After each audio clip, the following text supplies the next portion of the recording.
तो यार कहानी वहीं से स्टार्ट होती है जहाँ पर खत्म हुआ था। अपना जो एमसी था ना, वो अपना मकसद उस किताब के ऊपर लिख डाला था, वो भी अपने खून से, कि इस दुनिया में चाहे कुछ भी हो जाए लेकिन मैं खुद के सिवाय घंटा भी किसी पर भरोसा नहीं करूंगा। और इतना बोलने के साथ ही सीन चेंज होता है कुछ दिनों बाद, जहाँ पर हमें लिटरली मेरे एक बहुत ही खूबसूरत पहाड़ को दिखाया जाता है और अपना एमसी मस्त आराम से सीढ़ियों से नीचे उतरे जा रहा था। तभी अचानक से हमें मोटके को दिखाया जाता है, जो कि अपने एमसी को देखकर फुल खुश कि अरे यार तुम फाइनली यहाँ पर आ ही गया, चलो अच्छी बात है। और तुम्हें भी तो पता चल ही गया होगा ना कि मेरा लेवल भी क्यूआई रिफाइनिंग के फर्स्ट लेवल पर पहुंच चुका है, यानी कि अब मैं भी तुम्हारे साथ रहूंगा। जिसकी बातों को सुनकर अचानक से पीछे से एक आवाज आती है कि हाँ हाँ यार हाँ, भगवान करे कि तुम दोनों साथ रहो। दूसरा बोलता है कि अपना ख्याल रखना और हाँ कल्टीवेशन करना मत भूलना, समझे। मोटका भी लाइक ओ माय गॉड, चिंता मत करो, मैं अपनी कल्टीवेशन में ध्यान दूंगा। और सबसे अच्छी बात क्या है पता है, जैसे मुझे टाइम मिलेगा ना, मैं तुम सबसे मिलने के लिए यहाँ पर फिर से आऊंगा। जहाँ पर बात करें उन सब की, तो अभी मोटके की बातों को सुनकर साला पूरा का पूरा डर जाता कि क्या तुम यहाँ पर फिर से आओगे। नहीं यार, कोई भी जरूरत नहीं है, कोई भी जरूरत नहीं है, हम लोग जैसे भी है ना ठीक है, हमारी चिंता करने की तुम्हें कोई भी जरूरत नहीं है। प्लीज चाहे कुछ भी हो जाए, तुम यहाँ पर दोबारा कभी भी बताना। और ये सुनकर या फिर ये बोले कि वहां पर खड़े होकर सारा का सारा कांड देखने के बाद भी अपने एमसी फुल टू कंफ्यूज था। तभी चलते हुए अपने एमसी बोलता है कि वाह बे मोटू, लगता है कि अपने कंपटीटर के बीच में तुम बहुत ही ज्यादा फेमस हो।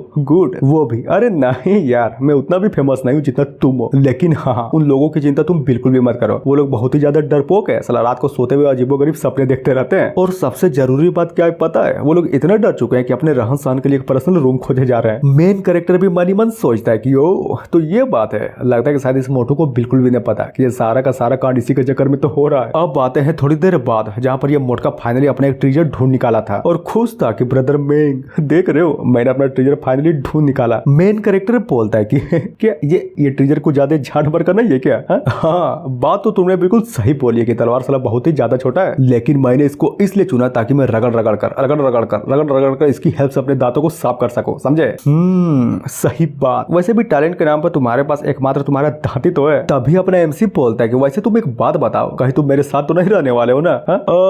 नहीं यार, हम लोग साथ में नहीं रह सकते। वैसे भी हर आदमी का अपना प्राइवेसी बहुत ही ज्यादा इंपॉर्टेंट है, इसलिए मैं तो अकेला रहना चाहूंगा। गुड, ये हुई ना बात। ये चीज जानकर मुझे बहुत ही ज्यादा खुशी हुई और ये बोलकर मन ही मन सोचता कि चलो यार, कम से कम एक बात तो मेरे लिए बहुत ही ज्यादा अच्छी हो गई, ये मोटका मेरे मिरर के राज के बारे में बिल्कुल भी नहीं जान पाएगा। नाइस। मोटका बोलता है कि चलो अब बारी है सोने की, गुड नाइट। और ये बोलकर वो भी फाइनली वहां से निकल जाता है। अब आता है कुछ दिनों बाद, जहाँ पर वो मोटका अपने एमसी को खोजते खोजते फाइनली लोअर पब्लिक जोन में आ जाता है। जहाँ पर बात करें अपने एमसी की, तो वो भी वहीं पर बैठकर मस्त आराम से कल्टीवेट किया जा रहा था। उधर मोटका भी खुश होते हुए बोलता है कि भाई मान गया तुझे, माँ कसम तुम्हारा धंधा तो यार लिटरली में बहुत ही ज्यादा काम का निकला। गुड।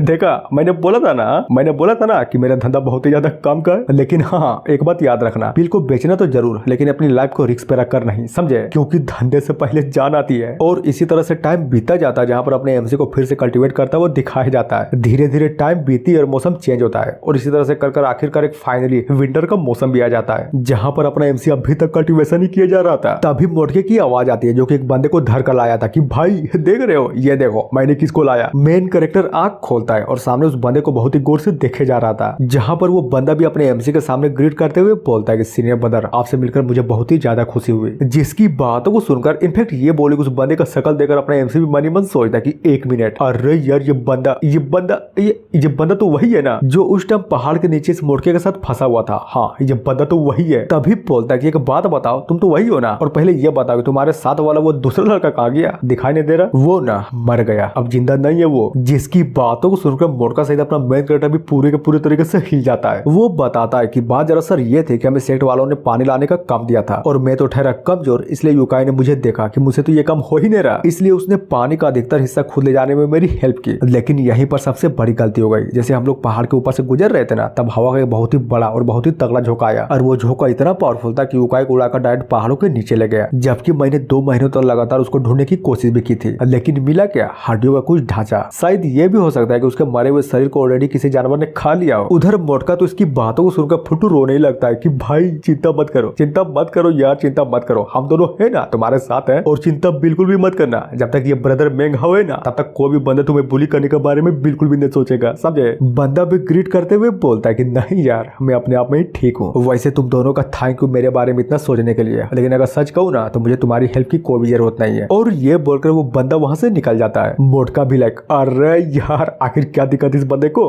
हम तो बस इसकी हेल्प ही करने की कोशिश कर रहे थे ना। लेकिन एमसी का क्या, वो तो बस वहीं पर खड़ा होकर उस बंदे को जाता हुआ बहुत ही गौर से देखे जा रहा था और बोलता है कि मोटके मेरी बातों को ध्यान से सुन, शायद तुम्हें नहीं पता लेकिन हाँ, हर आदमी का कुछ ना कुछ अपना पर्सनल सा सीक्रेट जरूर होता है, समझे, वरना वो बंदा जिसका लेवल की वाई रिफाइनिंग के फर्स्ट लेयर पर है, क्या तुम्हें सच्ची में लगता है कि उसकी हिम्मत भी होती है यहाँ पर आने की? हाँ, मुझे तो नहीं लगता। पर यार आखिर कौन सा सीक्रेट है, हम तो बस मदद करना चाहते थे ना, कहीं ऐसा तो नहीं ना कि वो बंदा हमारी टीम को ना चुनकर जीआईओ की टीम को ऑलरेडी चुन लिया। और इतना बोलने के साथ ही सीन चेंज होता है 3 महीने बाद, जहाँ पर लिटरली में यार फिर से पिल डिस्ट्रीब्यूशन का दिन आ गया था और बहुत सारे बंदे, हाँ बहुत सारे बंदे लाइन पे लगाकर खड़े थे। एक बोलता है कि तुमने सुना क्या, इस बार तो साला ग्रैंड एल्डर पिल डिस्ट्रीब्यूट करेंगे। क्या बात कर रहा है यार, वो बुढ़ा मादरचोद अभी तक जिंदा है यार, साला 150 साल पुराना हो चुका है। अगर उसने फिर से अपना लेवल अप कर लिया ना तो शायद हो सकता है कि वो बुढ़ा अपना 300 साल भी पूरा कर लेगा। तभी तीसरा, वो सब छोड़ो, एक बात बताओ, पेट्रियार्च और सेक्ट लीडर को छोड़कर यहाँ पर कम से कम 2 ग्रैंड एल्डर तो जरूर होने चाहिए ना? हाँ है, दो तो फिर इसमें सोचने की कौन सी बात है? अब बे साले लगता है कि तू नहीं समझा, मैं जो पूछना चाहता था ना वो चीज तो तुमने बिल्कुल भी नहीं समझा। जहाँ पर बात करें अपने एमसे की, तो भी उन सबकी बातों को सुनकर अपने दोस्त से पूछता है कि फेटी का बात बताओ, तुमने किसी ऐसे ग्रैंड एल्डर का नाम सुना है जिसका सरनाम ओयांगो? ना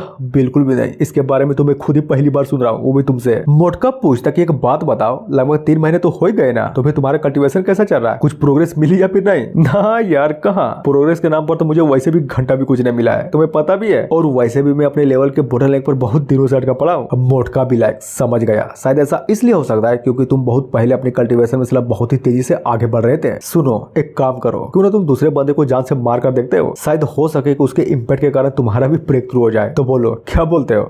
बात तो तुमने बिल्कुल सही बोली है, लगता है ये चीज भी मुझे ट्राई कर देखना पड़ेगा। और ये बोलकर मन ही मन सोचा जा रहा था कि अगर सीनियर सीटर की बातों को ध्यान से सोचूं ना तो कल्टीवेशन के 4थे से 5वें लेवल पर जाने के बाद ये बॉर्डर लेक वाली सिस्टम आती है। लेकिन मेरा तो बहुत ही ज्यादा जल्दी आ गया, कहीं ऐसा तो नहीं ना कि मैंने बहुत सारे डिमन कोर को निकल लिया, शायद इसलिए हो। लेकिन यार सबसे इंपॉर्टेंट बात तो ये है कि किसी भी बॉर्डर लेक को तोड़ने के लिए कम से कम एक बहुत ही स्पेशल सा पिल की जरूरत पड़ता है जो कि लोगों को ब्रेक थ्रू करने में हेल्प करती है, या फिर हाई ग्रेड डिमन बीस्ट का कोई कोर, और ये दोनों ही मेरे पास नहीं है, तो अब क्या करूं? और अपने एमसी को इस तरह से सोचता हुआ देखकर मोटका बोलता है यार तुम चिंता मत करो, समझ गए ना, हमारा धंधा वैसे भी बहुत ही तगड़ा चल रहा है, बस एक बार मौका तो मिलने दो, मैं तुम्हारे लिए कुछ ज्यादा खतरनाक लेवल का कंडेंसिंग स्प्रिट पिल खरीदूंगा। मेन कैरेक्टर ना यार वो पिल मेरे कोई भी काम का नहीं है, समझ गए ना। अब आते हैं थोड़ी देर बाद, जहाँ पर ऑलरेडी पिल डिस्ट्रीब्यूट करने का समय आ चुका था और इस बार भी साला वही बुढ़ा था जो कि ड्रोट पिल को बांटने के बारे में सोच रहा था। मेन कैरेक्टर सोचता है कि क्या ये तो साला वही पिल है जो एक टाइम पर मुझे मिला था और मैंने इन लोगों से अपनी जान को बचाने के लिए उस पिल को सीनियर सिस्टर जो को दे दिया था। जहाँ पर बात करें वहां पर खड़े बंदे की, तो वो भी आपस में इसी के बारे में बात किए जा रहे थे। एक बोलता कि गजब साला इस बार भी ड्राउट स्पिरिट पिल मिलने वाला है, नाइस। तभी दूसरा, हाँ बात तो तुमने बिल्कुल सही बोली है, वैसे भी ये पिल साला साल में एक ही बार तो मिलता है। इधर ये भी उस पिल को देखते हुए मन ही मन सोचा जा रहा था कि एक बार, सिर्फ एक बार, अगर एक बार ये पिल मुझे मिल गया ना तो मेरा कल्टीवेशन का लेवल और भी ज्यादा इंप्रूव हो जाएगा, शायद हो सकता है मैं ब्रेक थ्रू भी कर जाऊं। बुढ़ा बोलता है कि शांत हो जाओ, बहुत वो बकचोदी, अब मेरी बातों को ध्यान से सुनो। तुम लोगों को तो पता ही है कि ये पिल किस लिए दिया जाता है, जो लोग भी सेट के लिए अच्छा काम करेगा या फिर खुद के लिए बहुत ही ज्यादा अच्छा काम करेगा, एक न एक दिन ये पिल उस बंदे को जरूर मिलेगा। और सबसे इंपॉर्टेंट बात यह है कि ये पिल उन आप लोगों को मिलता है जो इस सेट में नए वाला ज्वाइन हुआ है, क्योंकि यही इस सेट का रूल है, ताकि हमारा सेट बिल्कुल चांद, बिल्कुल सूरज की तरह चमके। तभी वो जो बुढ़ा था ना, वो अचानक से बोलते बोलते अपने मोटके को नोटिस कर लेता कि 1 मिनट, ये चेहरा तो साला कुछ ज्यादा नया है, गुड। और अचानक से पिल को देते हुए बोलता कि ये ले, ये पिल अब से तुम्हारा। जिसको लेते ही अपना जो मोटका था ना, वो तो साला पूरे के पूरे तरीके से हिल जाता है, या फिर ये बोलो कि डर जाता है कि बाप रे,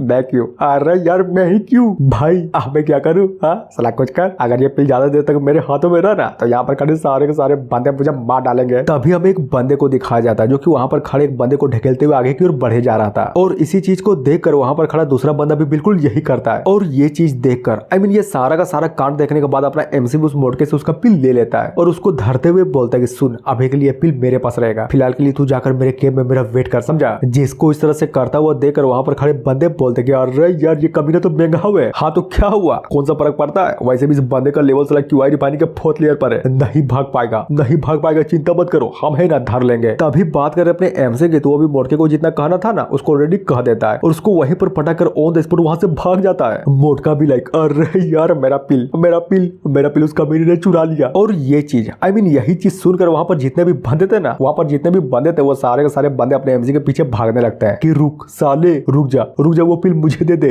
दूसरा बोलता कि कमीने कहीं के कोई फायदा नहीं, तुम्हारी कल्टीवेशन की औकात को देखने के बाद तो यही लगता है कि तुम हमसे ज्यादा देर तक बिल्कुल भी नहीं बच पाओगे। और इसी तरह से वहां पर भागते हुए सारे लोग अपने एमसी को पकड़ने और उस पिल को हथियाने के बारे में ही सोचे जा रहा था। मोटका सोचता है कि बाप रे, हालांकि मैंने अपने आप को बचाने के लिए अच्छी खासी एक्टिंग तो कर ली, लेकिन ब्रदर मैं खुद को बचा तो पाएगा ना?